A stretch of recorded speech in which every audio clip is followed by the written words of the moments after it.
The Galactic Combat Academy towered above New Terra's capital like a monument to interspecies warfare. Within its crystalline halls, the strongest warriors from 100 worlds trained side by side, preparing for threats that lurked in the darkness between stars.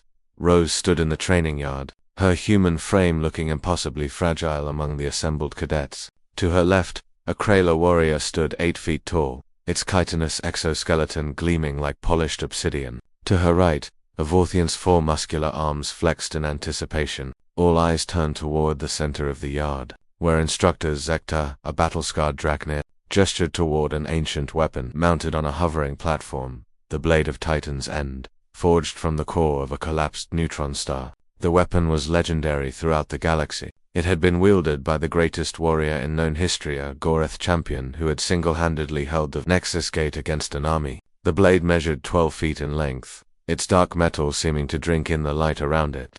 This weapon, Zekta's voice rumbled across the yard, weighs exactly 4,000 kilograms in standard gravity. For millennia, it has rested here as a symbol. Only 3 beings in Academy history have managed to lift it even an inch from its mount. Rose felt the stares before she heard the whispers. Her roommate Alex, another human, stood in the crowd with his arms crossed, worry evident on his face. He knew what was coming. The human, someone snickered. A Krayla named Vexen, one of the Academy's top students. She can barely lift the standard training blades. Her species is weak, held together by fragile bones and soft tissue. Laughter rippled through the assembled cadets. Rose's jaw tightened, but she remained silent. She'd heard it all before. Humans were the newest species to join the Galactic Federation, and their physical capabilities were unimpressive, to put it mildly. They couldn't match Krayla's strength, Vorthian speed, or Dracnir durability. In every measurable metric, humans ranked near the bottom. Each of you will attempt to move the blade, Zekta announced, not as a test of success, but as a lesson in humility. To understand your limits is the first step toward transcending them. One by one, cadets approached. The Krayla warrior strained against the blade, managing to tilt it slightly. The Vorthian couldn't budge it at all. A massive Goreth, descendant of the blade's original wielder, wrapped all 6 arms around the grip and pulled until its muscles quivered. The blade lifted 3 inches, before crashing back down. When Rose's turn came, the laughter grew louder.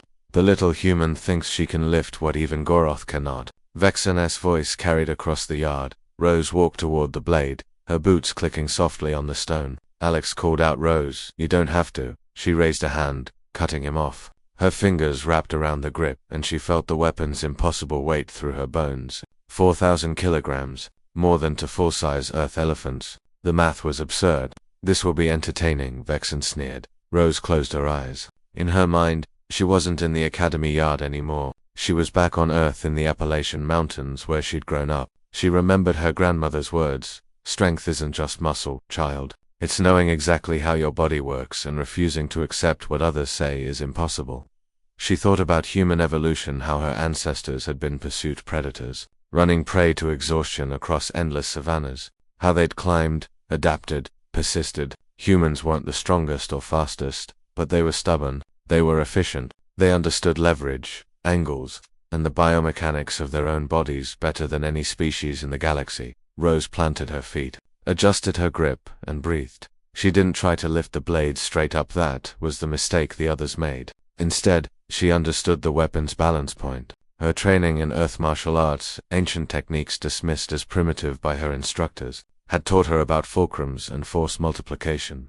She shifted her stance, rotated her hips, engaged her core legs, and back in a precisely coordinated movement that would have made a power lifter weep with joy. The blade wasn't just weight, it was a physics problem. The yard fell silent as the Blade of Titan's End rose. 1 inch, 6 inches, a foot. Rose's muscles screamed, but she understood pain differently than the other species. Humans had evolved to push through discomfort, to ignore their body's warnings in service of survival. She channeled every ounce of strength, every fiber of muscle, every lesson learned from a species that had clawed its way from the caves to the stars. 2 feet, 3 feet. Impossible. Someone gasped. With a final guttural shout, Rose lifted the blade to shoulder height and held it there, suspended against gravity, against probability, against every expectation. Her arms trembled, her vision blurred, but the weapon remained aloft. 5 seconds, 10 seconds, when she finally lowered it gently back to its mount. The silence was absolute. Zekta approached,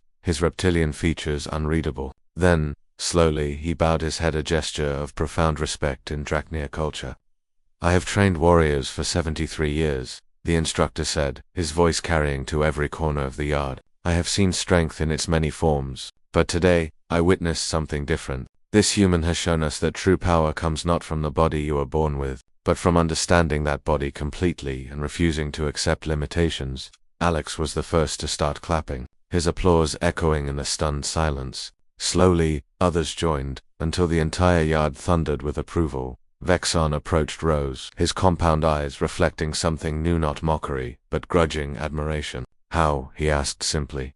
Rose smiled, still catching her breath. "You all tried to overpower the blade. I just learned to work with my body instead of against it. Humans aren't strong, but we're efficient. We're adaptable. We're too stubborn to quit."